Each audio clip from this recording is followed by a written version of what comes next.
ایک اہم ترین مسئلہ ہمارے ملک پاکستان میں جو ابھی چل رہا ہے وہ ہے ایک قانون پاس ہوا تھا سن 2018 میں ٹرانسجینڈر ایکٹ کے نام سے۔ کافی سارے مسلمان اس سے واقف نہیں ہیں، تو میں نے کہا کہ تھوڑی سی واقفیت بھی ہو جائے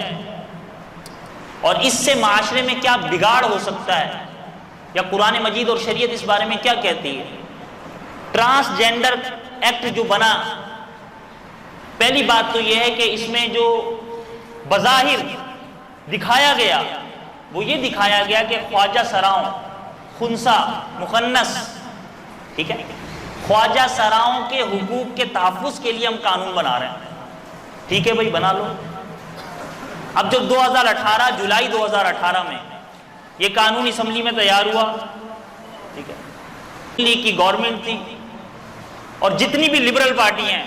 چاہے پیپلز پارٹی ہو، نون لیگ ہو، ان کے مخالف تحریک انصاف، انہوں نے باقاعدہ اس قانون کی حمایت کرتے ہوئے اس قانون کو پاس کر لیا۔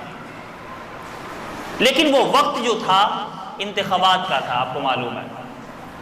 وہ بات آئی گئی ہو گئی، کیونکہ حکومت گئی، نئی حکومت آئی، وہ کیا ہوا کیا نہیں ہوا بات ختم۔ لیکن اس وقت بھی سینٹ کے اندر ایک شخص تھے جماعت اسلامی سے جن کا تعلق ہے، سینیٹر مشتاق احمد صاحب، انہوں نے پرزور آواز بلند کی کہ یہ فساد پیدا کرنے والا قانون ہے، یہ ہماری معاشرتی اقدار کو تباہ کر دے گا، یہ اسلامی خاندان کو تباہ کر کے رکھ دے گا۔ لیکن کوئی بات نہیں سنی گی، وقت گزرتا گیا اور جون 2021 میں یہ جن کا میں نے نام لیا سینیٹر مشتاق احمد صاحب، انہوں نے اس وقت کے وزیر داخلہ سے سوال کیا کہ آپ لوگوں نے قانون بنایا تھا، اس قانون کے تحت کتنے لوگوں نے اپلائی کیا ہے اپنی جینڈر، اپنی شناخت تبدیل کرنے کے لیے۔ اصل میں یہ قانون ہے کیا، یہ بھی سمجھ لیں۔ اس قانون کے اندر یہ بات لکھی ہوئی ہے کہ کوئی بھی مرد جو مکمل طور پر مرد ہے، اس کے اندر کوئی نقص نہیں ہے مردانہ، یا کوئی بھی عورت جو مکمل طور پر عورت ہے، اس کے اندر زنانہ نقص کوئی بھی نہیں ہے، اس کے باوجود اس کی خواہش یہ ہے، اس کے جذبات اور احساسات یہ ہیں کہ وہ مرد اپنے آپ کو عورت کہلوانا چاہتا ہے یا عورت بننا چاہتا ہے، یا نادرہ یا شناختی کارڈ میں یا سرٹیفکیٹ میں عورت لکھوانا چاہتا ہے، قانون اسے تحفظ دیتا ہے کہ وہ کروا سکتا ہے۔ یا وہ عورت ایسا کروانا چاہتی ہے کہ اپنے آپ کو مرد لکھوانا چاہتی ہے قانون کے اندر یا نادرہ میں وغیرہ وغیرہ، تو وہ ایسا کر سکتی ہے۔ آگے جا کر مطلب کیا ہے کہ جنسی خواہشات آپ کسی سے بھی پوری کر سکتے ہو۔ اسلام کے فطری تقاضوں سے ہٹ کر یہ قانون تھا۔ بڑی تفصیلیں اس میں نے صرف ایک ہلکی سی وضاحت کر دی ہے آپ کو۔ اور جب میں نے کہا جون 2021 میں وزیر داخلہ صاحب سے سوال کیا گیا کہ کتنے لوگوں نے اپلائی کیا ہے اپنی شناخت تبدیل کرنے کے لیے، انہوں نے بتایا کہ 28,000 سے زائد لوگوں نے اپلائی کیا ہے اپنی شناخت کو تبدیل کرنے کے لیے، جن میں سے چند صرف خواجہ سرائے ہیں، باقی مکمل مرد اور مکمل عورتیں۔ اب اس قانون سے خاندان تباہ ہوں گے، معاشرہ تباہ ہوگا، ہماری اسلامی ثقافت، اسلامی تہذیب و تمدن، قدرت اور اللہ کی فطرت کو چیلنج کیا جا رہا ہے۔ قوم لوط کا عمل اللہ رب العزت قرآن مجید میں جو ارشاد فرما رہے ہیں، اور قوم لوط نے جب یہ عمل کیا تھا تو اللہ رب العزت نے ان پر جو عذاب نازل فرمایا، بھئی ابھی ہم پر عذاب نہیں آ رہے، اللہ رب العزت نے ان پر عذاب نازل فرمایا تھا کہ وَأَمْطَرْنَا عَلَيْهِمْ مَطَرًا، کہ ان پر اللہ نے ایسی بارش برسائی کہ من سجیل، کہ اس میں پتھروں والی بارش تھی۔ اور ایک جگہ اللہ نے ارشاد فرمایا کہ وَأَمْطَرْنَا عَالِيَهَا سَافِلَهَا کا لفظ اللہ رب العزت نے ذکر فرمایا کہ اللہ رب العزت نے ان کی بستی کو اوپر اور اوپر سے نیچے کر دیا، زمین سے اٹھایا آسمان تک لے کر گئے، یہاں تک کہ اس بستی کے جانوروں کے، کتوں کے بھونکنے کی آوازیں آسمان کے فرشتوں نے سنی اور وہاں جا کر انہیں پلٹ دیا۔ یہ عذاب اللہ تعالیٰ نے ایسی قوم کو دیا تھا کہ جو قوم اللہ کی قدرت اور کے جنسی خواہشات اپنی مرضی سے پوری کرنا چاہ رہی ہے۔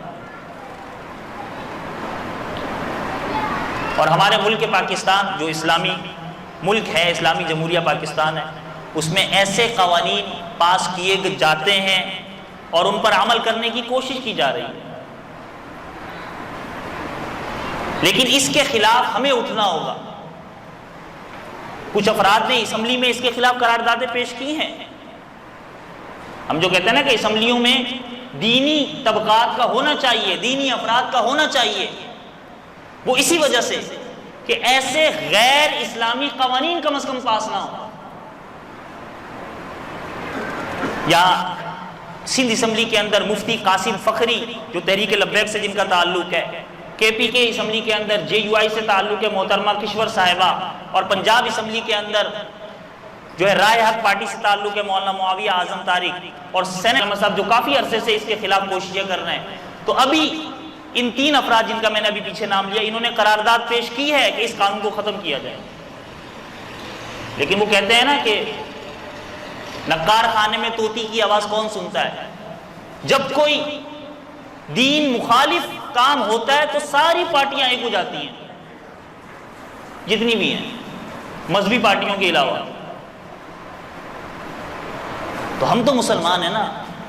ہم نے لیڈر پارٹی نہیں دیکھنی، ہم نے اسلام دیکھنا ہے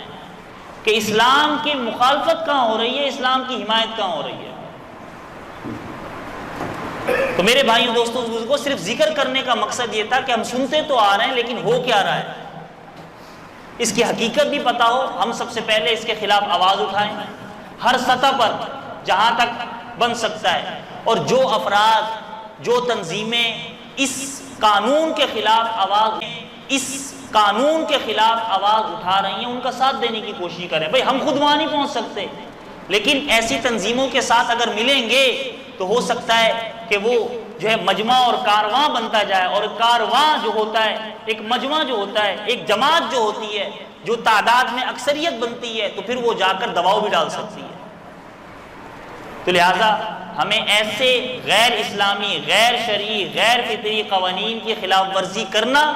ہمارا دینی اسلامی فریضہ بنتا ہے۔ اللہ رب العزت ہمارے دین اسلام کی حفاظت فرمائے، ہمارے ملک پاکستان کو کسی بھی غیر شرعی قوانین سے محفوظ فرمائے، اور ہمیں اتنی توفیق عطا فرمائے کہ ہم ملک پاکستان کے اندر اسلام کا نفاذ فرما سکیں، اسلام کے نفاذ کی کوشش کر سکیں۔ اللہ رب العزت عمل کرنے کی توفیق مرحمت فرمائے۔ وما علینا الا البلاغ المبین۔